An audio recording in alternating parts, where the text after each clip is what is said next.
ठीक है विदु जी, आपको बीच में रोकना चाहूंगी मैं। एक बड़ी खबर सामने आ गई है, सीधा रुख कर रहे हैं खबर की ओर। हरियाणा विधानसभा चुनाव से जुड़ी हुई ये बड़ी खबर, तो एक बड़ा अपडेट आपको दे देते हैं। 31 अगस्त को बुलाई जा सकती है कैबिनेट की बैठक, सूत्रों के हवाले से ये जानकारी सामने आ रही है।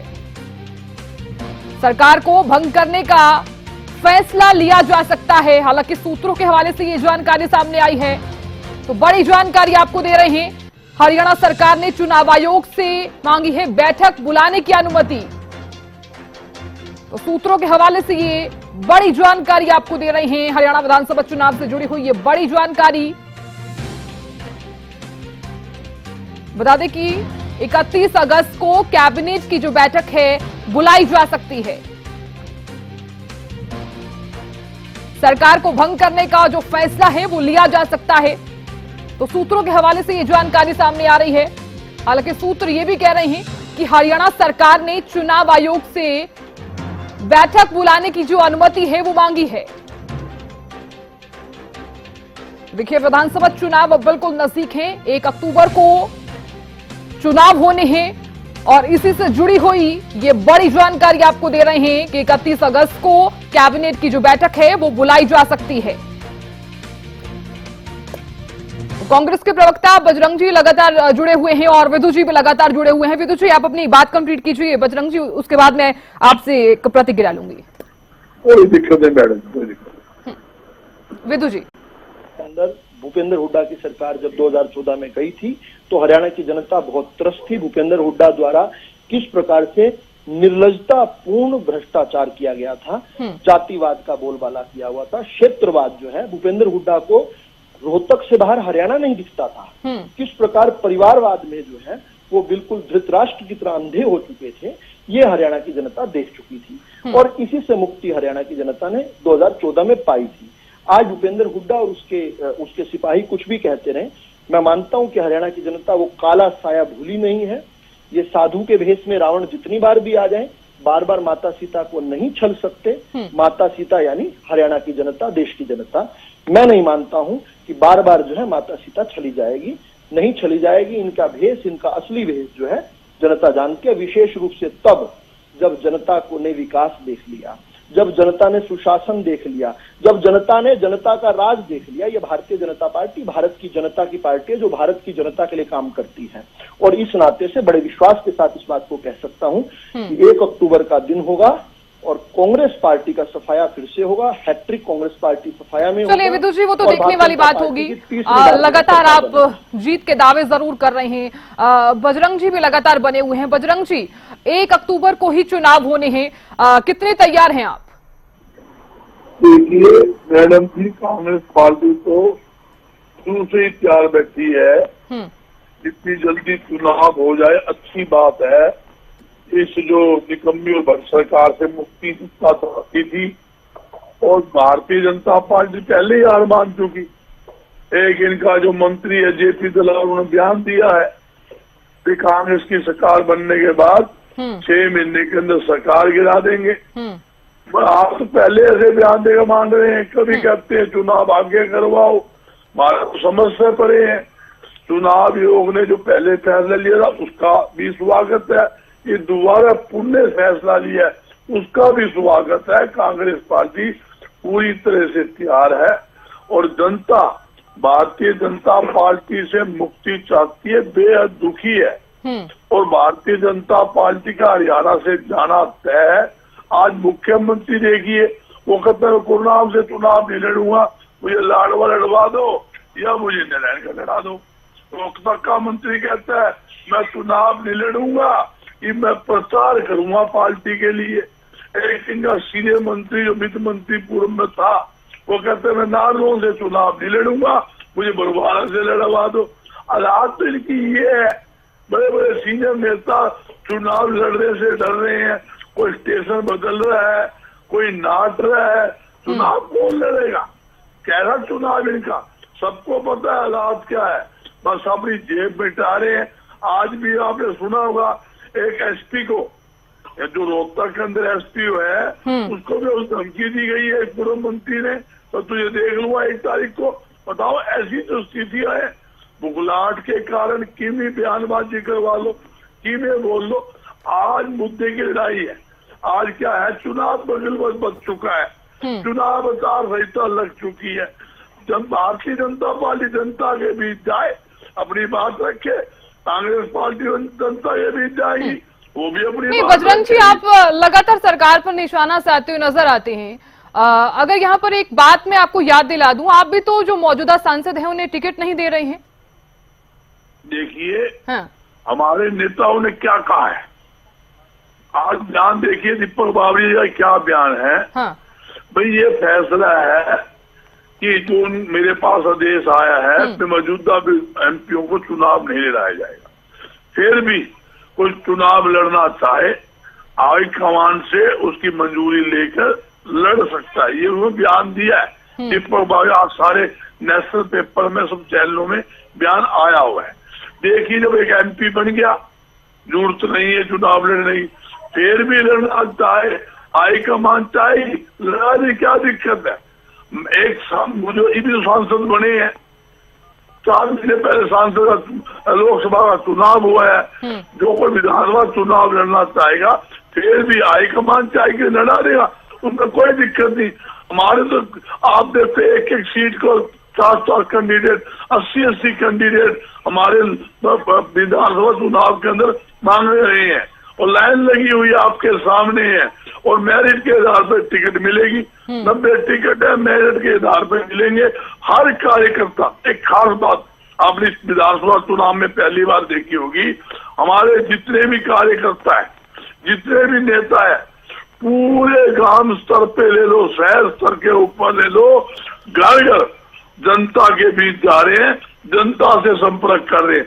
जिसे चुनाव लड़ना है वो भी, जिसे नहीं लड़ना वो भी, हर कार्यकर्ता पूरी तरह। आज हिसार विधानसभा की बात करता हूँ, मैं हिसार विधानसभा के अंदर बैठा हूँ, मेरा हर कार्यकर्ता घर घर, आप तसल्ली कर लो, आपका रिपोर्टर हिसार में बैठा है, और जो शहरी इलाका है, हर बाजार के अंदर, हर कोने के अंदर, हर सेक्टर के अंदर, हर गली मोहल्ले के अंदर अपने 10 साल का लेखा जोखा लेकर जनता के बीच जा रहा है। 2005 के अंदर से लेकर 2014 में हमने क्या किया, ये लेखा जोखा लो जी। और बात दो, दूसरी बात, और आगे हम क्या करेंगे वो भी हमारे जो पंपलेट छपवा कर, पर्चे छपवा कर, वो भी घर घर लेके जा रहे हैं, और अपील कर रहे हैं भी, कांग्रेस का कोई भी प्रत्याशी आए उसकी आप मदद कीजिए। ये होता है शिष्टाचार। ये थोड़ी है मैं कि जो कुछ बोल दूंगा, ठीक है, वो तो जनता पर डिपेंड करता है। मैं लौटूंगी आपके पास। रवि कालीरमन हमारे विशेष संवाददाता जुड़ गए हैं। रवि, देखिए, जिस तरह से भारतीय जनता पार्टी और इनेलो की तरफ से कहा जा रहा था कि जो चुनाव की डेट है वो बदलने की मांग की गई थी चुनाव आयोग से, लेकिन अब 1 अक्टूबर को ही चुनाव होने हैं। और दूसरा, सूत्रों के हवाले से ये जानकारी सामने आई है कि 31 अगस्त को कैबिनेट की बैठक हो सकती है। बिल्कुल साधना, देखिए, चुनाव को लेकर बैठक हुई थी और इलेक्शन कमीशन की तरफ से ये बैठक की गई थी। लगातार ये कहा जा रहा था कि लंबी छुट्टियां होने के चलते और बिश्नोई समाज के एक त्योहार के चलते कहीं ना कहीं तमाम जो मतदाता हैं वो कहीं ना कहीं छुट्टियों के चलते तो बाहर चले जाएंगे, और बिश्नोई समाज के जो मतदाता हैं वो त्योहार के चलते वोटिंग जो है वो नहीं कर पाएंगे, जिसकी वजह से वोटिंग प्रभावित हो सकती है, मत प्रतिशत जो है वो गिर सकता है। जिसके चलते कहीं ना कहीं बीजेपी के प्रदेश अध्यक्ष मोहनलाल बडोली की तरफ से एक चिट्ठी जारी की गई थी, इलेक्शन कमीशन को चिट्ठी लिखी गई थी, इसके साथ साथ एनएलडी की तरफ से चिट्ठी लिखी गई थी, बिश्नोई समाज की तरफ से चिट्ठी लिखी गई थी। हालांकि बैठक हुई इलेक्शन कमीशन की, और इलेक्शन कमीशन की बैठक के अनुसार अब कोई बदलाव जो है चुनावों में नहीं हो सकता। 1 अक्टूबर को ही मतदान होगा और 4 अक्टूबर को ही जो रिजल्ट डे है वो एज इट इज जो है पहले जो तय किया गया था उसी हिसाब से तमाम चीजें जो हैं वो बनी रहेंगी। वहीं 31 अगस्त को सरकार की तरफ से कैबिनेट बुलाई जा सकती है, सूत्रों के हवाले से बड़ी जानकारी मिल पाई है। हरियाणा कैबिनेट की जो बैठक है वो हो सकती है, और इस बैठक में सूत्रों के मुताबिक हरियाणा सरकार बैठक बुलाने को लेकर अनुमति जो है वो चुनाव आयोग से अनुमति मांगी गई है, और केंद्र की बैठक में सरकार को कैबिनेट की बैठक में सरकार को भंग करने को लेकर फैसला जो है वो किया जा सकता है। ये दो बड़ी जो जानकारी हैं वो इस वक्त मिल पा रही हैं। सबसे बड़ी चीज है सरकार कैबिनेट जो है वो भंग कर सकती है, सरकार भंग कर सकती है कैबिनेट की बैठक में। 31 तारीख को ये बैठक जो है वो बुलाई गई है, जिसके लिए इलेक्शन कमीशन ऑफ इंडिया की तरफ से अनुमति जो है वो मांगी गई है। अब देखना होगा कि अनुमति कब मिलती है। 31 तारीख को बैठक जो है वो बुलाई गई है। कब तक चुनाव आयोग इस पर संज्ञान लेता है, कब तक अनुमति जो है वो चुनाव आयोग की तरफ से दी जाती है। फिलहाल की खबर जानकारी यही है कि 31 अगस्त को जो है ये बैठक जो है वो बुलाई गई है और इस बैठक में जो सरकार को भंग किया जा सकता है, कैबिनेट को भंग किया जा सकता है, इसको लेकर ये बैठक जो है वो बुलाई गई है।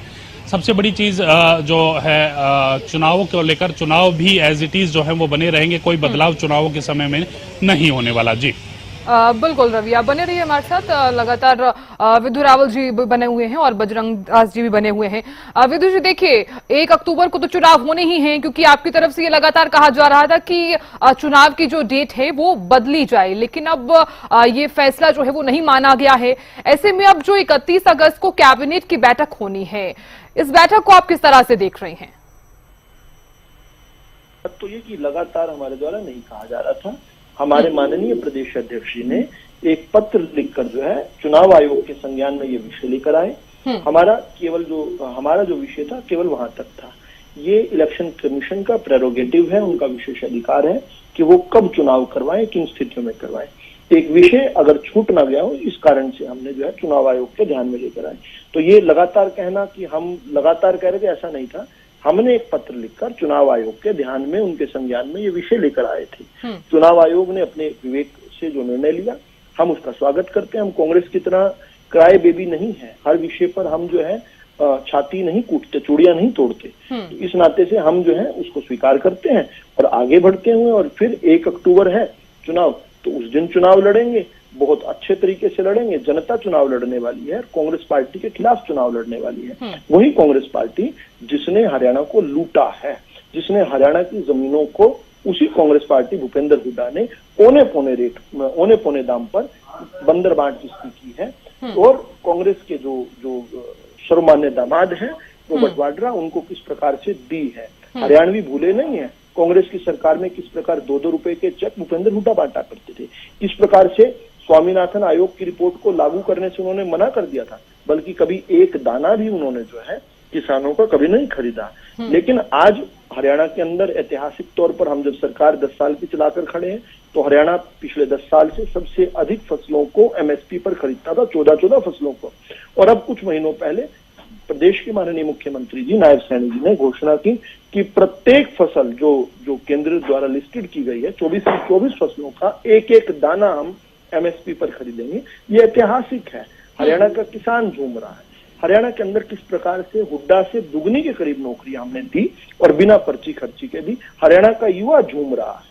हरियाणा के अंदर किस प्रकार से हरियाणा में ईज ऑफ बिजनेस हो चाहे ईज ऑफ लिविंग हो, वो बेहतर हुई। हरियाणा का श्रमिक और हरियाणा के अंदर रहने वाले जो लोग हैं वो झूम रहे हैं।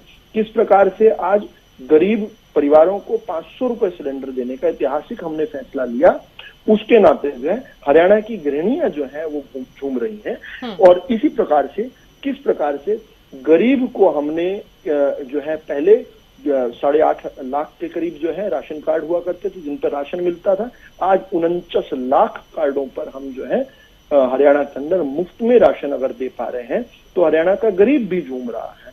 हरियाणा का अन्नदाता, हरियाणा का गरीब, हरियाणा की नारी, हरियाणा का युवा, वो भारतीय जनता पार्टी की फिर से सरकार बनाने के लिए दृढ़ संकल्पित है। और इस नाते से लेकिन विदु जी, लेकिन विपक्ष तो आप पर लगातार निशाना साधता हुआ नजर आता है कि सरकार ने करीब 9-10 सालों में कोई भी काम नहीं करवाया है। और जब आपकी तरफ से तारीख बदल, मेरी बात कंप्लीट होने दीजिए, फिर आप जवाब दीजिएगा।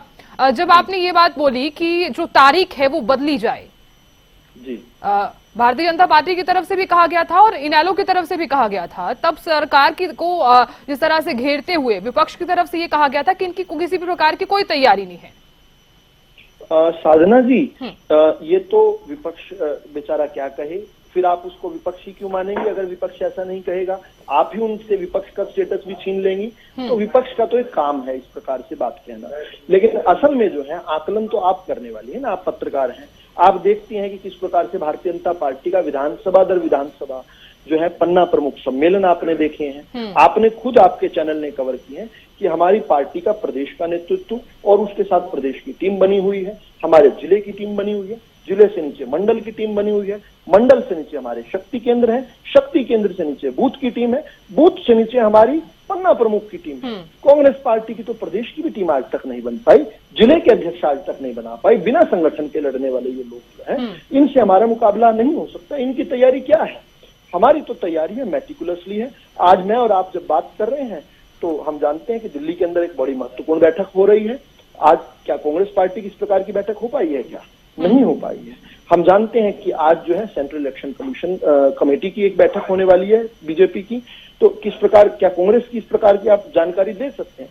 तो ये कहना कि भाजपा की तैयारी नहीं है, मुझे लगता है बेईमानी की बात है। असल में कांग्रेस की तैयारी नहीं है, लेकिन कांग्रेस जो है अपनी कमियों को छुपाने के लिए भारतीय जनता पार्टी के बारे में दुष्प्रचार और भ्रम फैलाती है। इस भ्रम को काटना विधु रावल की जितनी जिम्मेदारी है, उतनी लोकतंत्र के चौथे स्तंभ जो है मीडिया की भी जिम्मेदारी है कि उनके झूठ को काटा जाए। उनसे ठीक है विदुष जी, वो तो देखने वाली बात होगी, क्योंकि देखिए चुनावों की घोषणा तो हो चुकी है, लेकिन जनता पर डिपेंड करता है। कांग्रेस के जो प्रवक्ता है बजरंग दास जी,